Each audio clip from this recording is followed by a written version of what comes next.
Bad films are good in their own small way. Resident Evil, for example.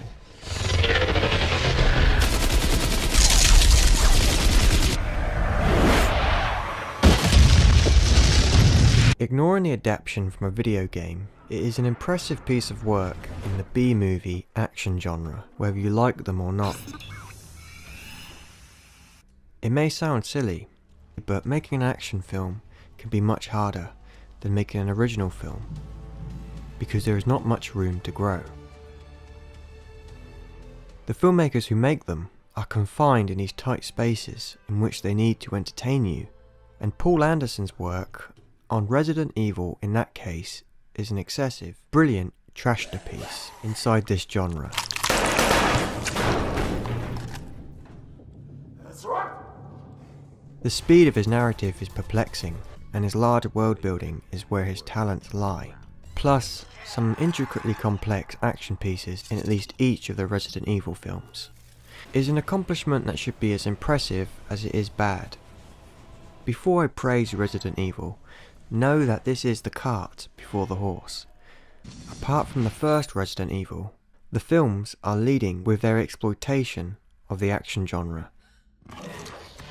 and video game adaptation.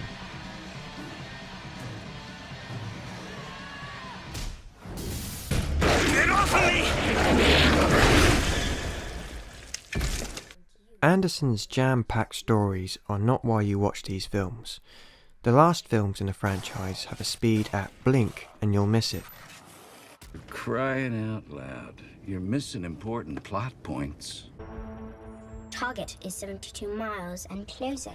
Which is why I'll defend the first film, because the pacing is on point, where Anderson is not running on fumes, story-wise, to get to the next action scene, as he plays with the idea of adaptation and not committing to fan service. In the later films, it takes literal seconds before Alice is thrown into another shootout.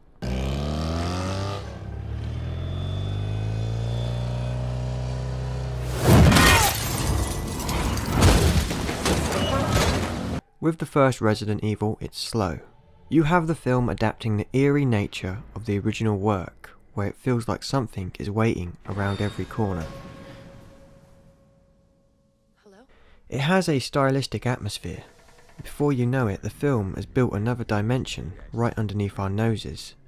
And this speaks volumes for Anderson's ability to transition from one location to another at the drop of a hat or a blink of an eye.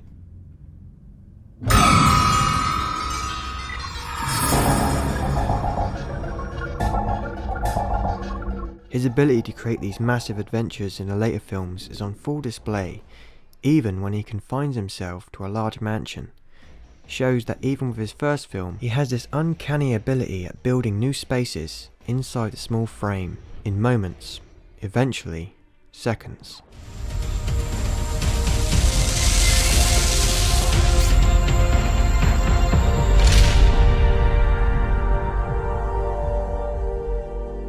Sometimes too fast, you don't realise what's happened, and you've unlocked a new area to explore. You're crying out loud. You're missing important plot points.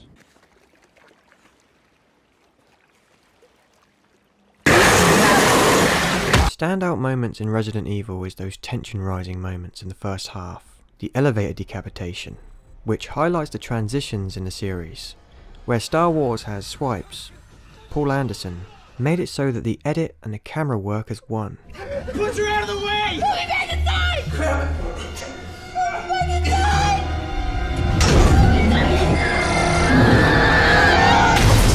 I don't like this kind of editing because it's like Bayhem half the time. You can't see what's happening, and the editing is all doing the work rather than the actors when it comes to the fight scenes. Literally single frames are spliced together, creating this disorienting impact. These fractioned shots exist subconsciously in your mind even if you don't recognise them. Certain times in the first film, Anderson subliminally does this.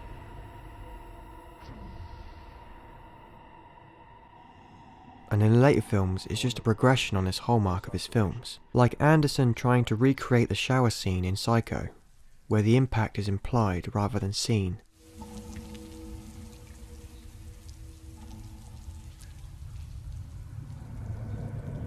Paul Anderson doesn't have a whole lot of restraint as an action film director. Sometimes this approach works wonders, like the lasers in the first film, as again it's done with a lot of editing splices, and it fits well because people are literally being cut into pieces, that it feels like you're inside the corridor with them.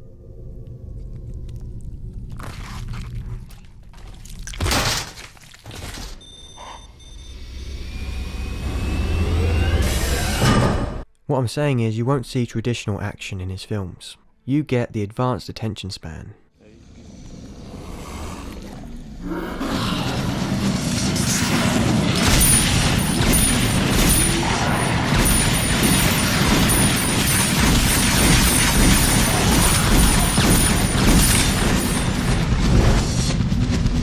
Heavily stylized hallmarks.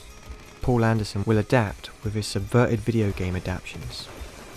Style aside, there is a subtle art to purist approach, lingering on a certain shot before prematurely moving forward, or just plain reverting to flashbacks.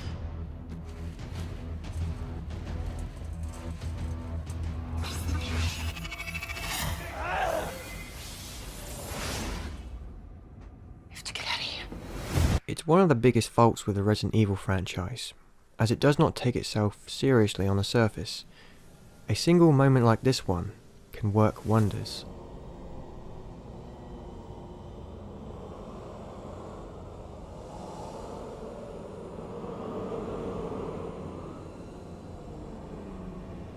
Sir.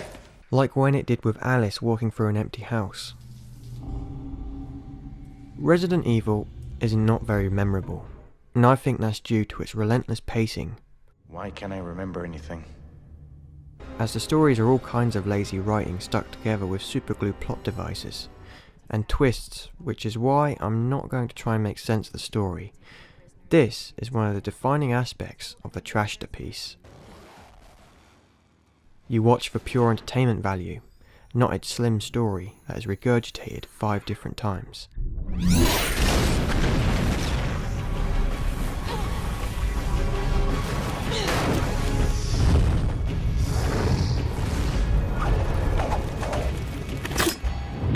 Watching Resident Evil 2 Apocalypse, you really see how hard it is to do what Paul Anderson does. The second film was obviously a reaction to the fans' outcry with the first film because they did not get the video game adaptation they were expecting. What do you mean by sanitized? In Resident Evil 2, the camera is settled and frankly boring in comparison. Instead of hitting with the kinetic energy of the first film, it slows it down. You can see what you take for granted with Paul Anderson because he makes it look easy when someone else directs his scripts.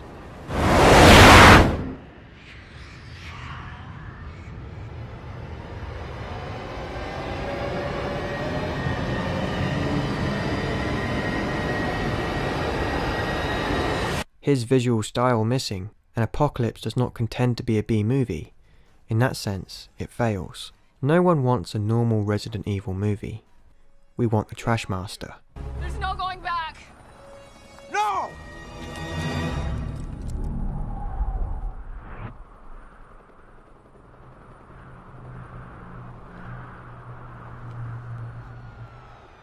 With Resident Evil 3, it's as if Paul Anderson is complying with trilogy rules. He goes back to the original film, if only for a moment. Paul Anderson's writing ability and the way he foils about with video game adaptation and melding of genre, a mix of Western and Mad Max, is best shown in the opening of Resident Evil 3, as it looks like a generic revisit. All third films in a trilogy tend to do this, go back to the beginning. Again, Resident Evil 3 is a reaction to the outcry with the second film, before they just let Paul Anderson take control of the series for the better. And the B-movie trashter piece is back on track, because the third film is the sloppiest one. Paul Anderson's writing is the leading aspect, as it has more of the video game feel, as Alice is tasked. Completing these tasks is the thing that drives the narrative forward, which is very similar to the first film. Sorry about this, Stevie.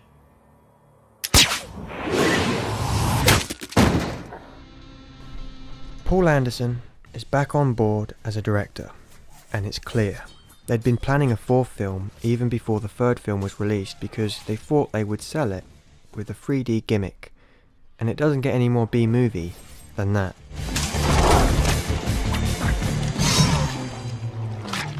Paul Anderson went full Edward on this film. With his marvels of image fidelity with 3 dimensions, he created some of his best action pieces in this film alone.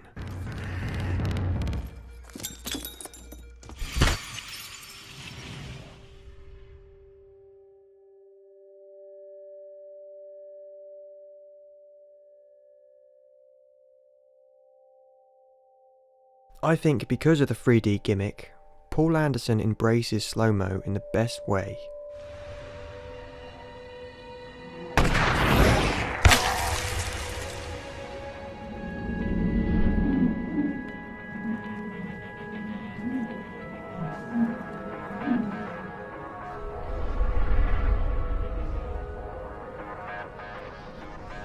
Along with his kinetic editing, having moments where it just drops the music and sound, so you can appreciate the detailed fidelity of the image, as well as bringing back his toying nature to the fans of video games.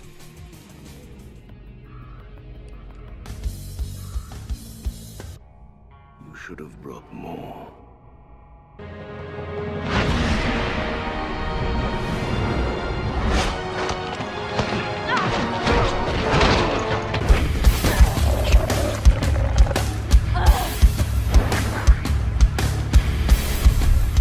And his bolt-like speed in narrative structure, and of course his world building is off the wall ambitious, as it calls near to no resemblance to the last 2 films, with an aesthetic that is very clearly in homage to the latest video games, specifically at that time, Resident Evil 5. It's not clear to the naked eye just how suited Paul Anderson is for these films, retaking the world he created off of Capcom's video game, and deconstructs it as a video game adaptation. We go from some kind of game of death, ninja assassin raid in one moment, to a post-apocalypto survival horror. Paul Anderson's snapping transitions are something to really study, because he really doesn't pull them off, but he does them anyway. Last words. Thank you For killing you. for making me human again. From that to this. May 3rd, 1930 hours. Arcadia. No such place exists. Alice is logging her progress before completing the next quest. In a lot of ways, Paul Anderson may be trying to create the purest of video game adaptations by creating one in the confines of the action film format. You left in a helicopter with a group of survivors headed for Alaska. Arcadia, remember? As we go from one scene to the next, like exploring a map in a role-playing game, you stumble upon new places with different villains and expendable NPCs. Experiment on them. Look. It's Kmart. She's here. Still doesn't stop the fact that you are watching a film, so in the film's defense, its constant sense of movement keeps it adventurous.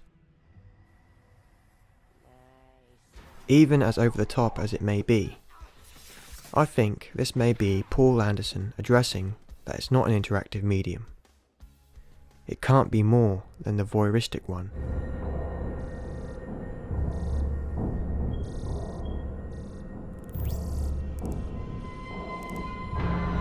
Like a fly on the wall, or in this case, an umbrella in the rain, watching closely. But not too close, I hope.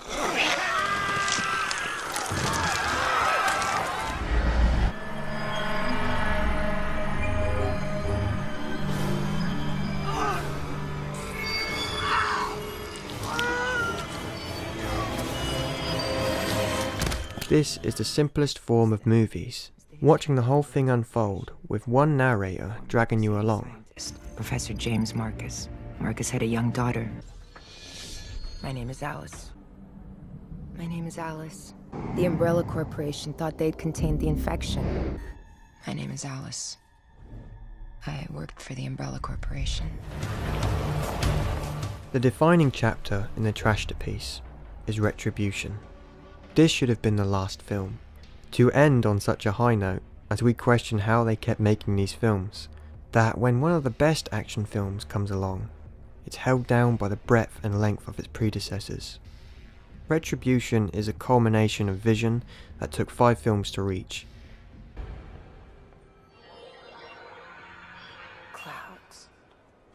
They're not real. It's a holographic projection. Opening alone is a taste of what's to come, because this is as slow-mo as it's going to be before the film begins. After that we get a blink and you'll miss it narrative, one moment away from collapsing in on itself, creating a revolving arcade of set pieces and creating the epitome of escapism cinema, as Paul Anderson is the only director who could make this film, but more so Alice is trapped in a real Resident Evil video game. And in that way, it's the strongest film story-wise. What you saw was just a detailed recreation, nothing more. It goes on for a few city blocks, that's all. I was outside. Were you? They're using clones of me. Of course. You were one of the 50 basic models. Giving the fans what they wanted all along while making the most purest form of movies in a Jackson Pollock painting.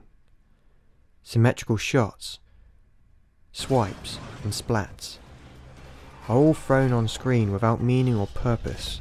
The ambition of the action in this film is running against time, as the opening is reversed as visuals overtake story as entertainment value in its simplest and most abbreviated form. Not everyone's gonna like it, and that's okay.